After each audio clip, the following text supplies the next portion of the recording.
This is the first Sunday of Lent. And the sermons that I'll preach during Lent will have some, maybe unusual ideas. Let's just say that I'm pushing at the edges of some thinking that I've been doing, particularly around evolution and its relationship to Christianity.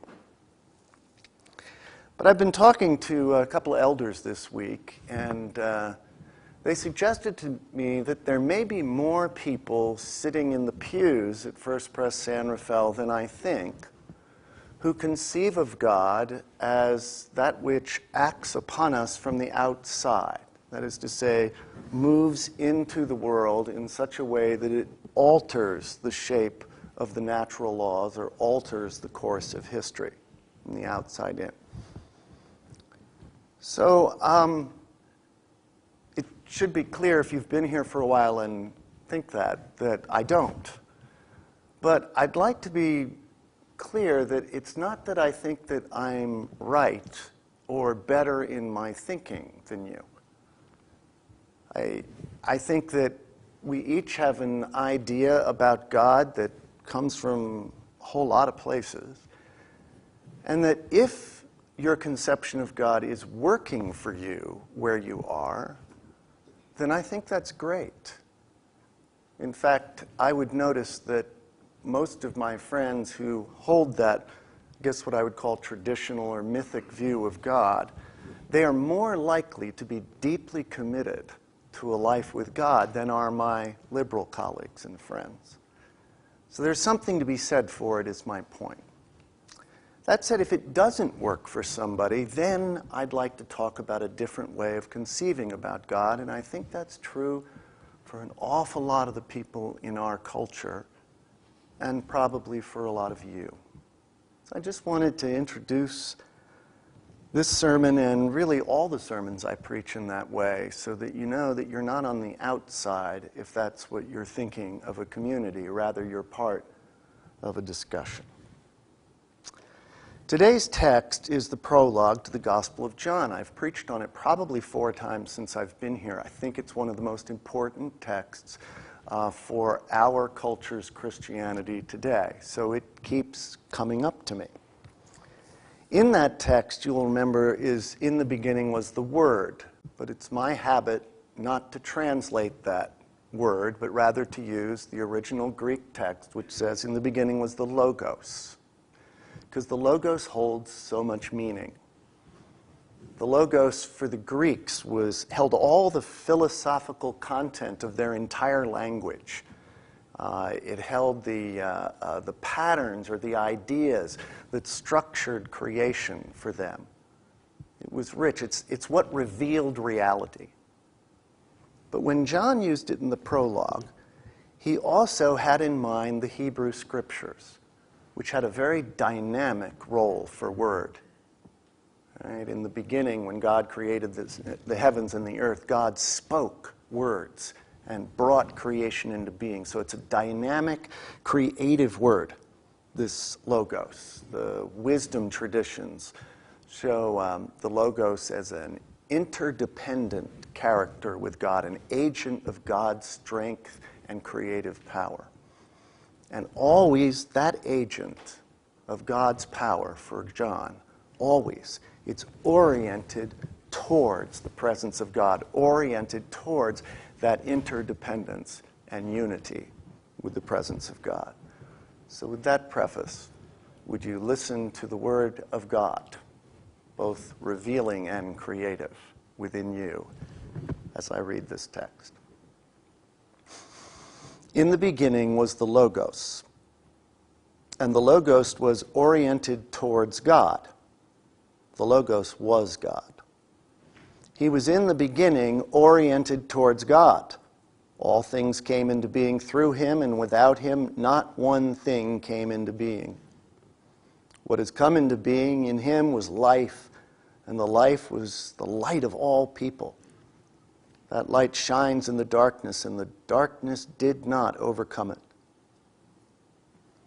There was a man who was sent from God. His name was John.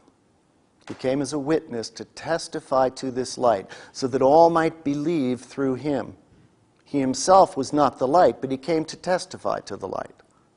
It's the true light which enlightens everyone that was coming into the world. He was in the world, and the world came into being through him, and yet the world did not know him. He came to what was his own, and his own people did not receive him. But to all who received him, who trusted in his name, he gave power to become children of God, who were born not of blood or of the will of the flesh or the will of human beings, but of God. And the Logos became enfleshed and made camp among us. And we have seen his glory, the glory as of a parent's only Son, full of grace and truth. John testified to him and cried out, "This was he of whom I said, 'He who comes after me ranks ahead of me, because he was before me.' From his fullness we have all received grace upon grace. The law indeed was given through Moses. Grace and truth came through Jesus the Christ. No one has ever seen God. It is God, the only Son, who is close to the parent's heart, who has made God known." The grass withers and the flower fades, but the word of our God stands forever.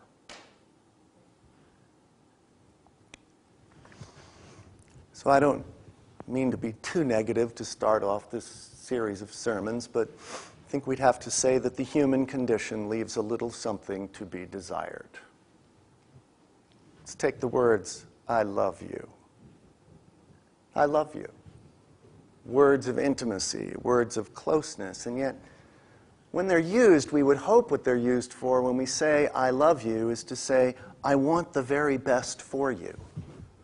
I'll commit my life to ensuring that what happens in your life is what makes you whole, greater, more and more beautiful." And yet, all too often, doesn't "I love you" mean I'm glad that you are fulfilling my needs right now? It's a selfish kind of thing that wraps on the inside. It's part of human finitude. It's tough to get out of. My first wife, I'm sure most of you know, died of breast cancer, and we were part of these support groups as we went through that process. And we discovered that it was very common during the depths of that illness for couples to split apart from one another. Call it the Newt Gingrich syndrome. Remember, he left his wife while she was sick with cancer. Well, it was very, very common. This was not an unusual circumstance. People withdrew from one another, partly because of this needs thing. And even if you didn't want it to, you found that it happened. It happened to some degree with me. I'll never forget the day, it was my birthday, when Deb came down and said, "I found another lump." And I knew right then and there that it was only a matter of time. Now, my first reaction should have been, "Oh, honey, I'm so sorry." And in fact, I probably did give her a hug, but my brain wasn't doing that. My brain was thinking, what am I going to do without her income? She was the major breadwinner. How am I going to raise these children? And until I came around to settling things down a little in my heart and my mind, how I was going to make it work, how my needs were going to be fulfilled, it was very difficult for me to have an open heart and take care of her. I can forgive myself. It's human finitude. There's a limit to how much the human heart can deal with, how much fear it can cope with. And we came closer together, and I certainly did care for her, but I love you. That fear we feel when we contract like that, isn't it the heart of what's become a financial controversy and collapse? At least partial collapse. I don't know a whole lot about money, but what I do know is that money is based on relationships of trust. You know, the thing I carry around in my wallet It really doesn't have any inherent value. The only value it has is the value that you and I agree it has. And so it's built on a relationship of trust, and yet the farther and farther that trust vanishes from our human relationships, the more distant we become from one another, the more isolated we feel, the less we can trust in that relationship and so in that money. And so we become somewhat voracious in our appetites, needing more and more and more so that we can feel secure, and we can never quite reach the end and get to that security, because that security lies in the I love you, the trust between human beings, and not in something that we think we may or may not own or have. Fear contracts us, and it's what produces a great deal of the violence in the world. Erin Berta, one of our elders, told us about a study she read that when you're hit, when you're struck, you feel it as a harder punch than it actually is. And so you respond with the strength of punch that you felt. And so you've escalated the violence. That person, of course, feels it stronger than the blow you delivered, and so retaliates in kind with an increase in the amount of violence. It spins out of control between human beings. It's neurological. And what it does is it creates cruelty in the end, kind of violence among people where man's inhumanity to man stuns us, and we can't begin to figure out how to break ourselves out of it. Because fear has contracted us, and the crust of violence is wrapped all around us. As I say, the human condition leaves a little something to be desired. And the trouble is that we think it's static, don't we? I mean, most of us here don't believe in the concept of original sin.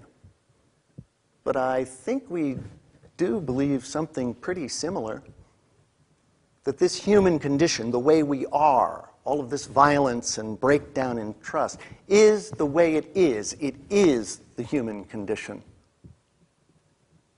And we believe that. We're almost more comfortable with that, understanding of a lack of resources, of creative power. We're more comfortable with that than we are with the sometimes painful and yet dynamic reality that change occurs. It occurs through a process of moving from death to new life, from cross to resurrection. That is the nature of the way evolution operates. From death to new life, from cross to resurrection. People talk about a tension and a fight between Christian faith or any religious faith and the concept of an evolving universe. Tension. They are two sides of exactly the same coin. A movement from death to new life. It's how we break free of the static nature of the human condition and move towards a dynamic new reality. It's what the Gospel of John understands. The Gospel of John points to this logos, this creative drive or power that lives within creation, the patterns of creation that unfold and carry it forward through death to new life, forever towards the presence of God. That's our hope, is it not? The Logos became flesh. It always has become flesh for 13.7 billion years and before. The Logos has become flesh because the creative power of God has moved into the universe in that way. But the difference between that and this Logos that has come in this place, these ideas, is that this Logos is not only the agent of God's creative power, but also reveals the reality of God's way of being. Our lives are lifted, our minds are lifted in a way that they have not been for hundreds of thousands of years. We are self-conscious of our own evolution. The universe has created a mind. The universe has created eyes. The universe has created a heart to know and to feel and to understand creation. And we're part of it. Logos, not so much acting upon us, as Logos is being expressed through us. Consider the implications. The creative power of God expressed through us. As we're aware of it, as we know about it. And what the text says is that if we receive this Logos, if we trust this Logos, we are given power to become children of God. Children of God? Those that can create, that can move things forward. It's how the universe works. Organic molecules into cells. Cells that become mutual. They find some way to organize and become community. And then they specialize until finally you have organisms that can see, hear, taste, touch, smell, know, love. That's the novelty of new life and resurrection. That's the beauty. That's the power. And it rests in you. If we receive it, let it form us. This knowledge, this awareness, this presence of the power of God, it begins to shape us. And we get our own power to break free of that selfish finitude that keeps us from loving one another and getting the most for one another. Justice begins to flourish as we live a life that trusts in the presence of this power from death to new life. Justice flourishes because relationships, we see the world in a much different way. We see it as God's place. And we put value into the world and build trust among one another simply because it makes it closer to the presence of God. A life entrusted can break the cycle of violence. The crust that's over us cracks, and the true light that enters the world enters through our hearts. It does not act upon us. It's expressed through us. We're going to be talking about the implications of these things over the next 6 weeks. But consider the power that lives in each human heart. We do not live in a static world. We live in a dynamic world. And you and I have the capacity to make it more whole, more beautiful, closer to the presence of God.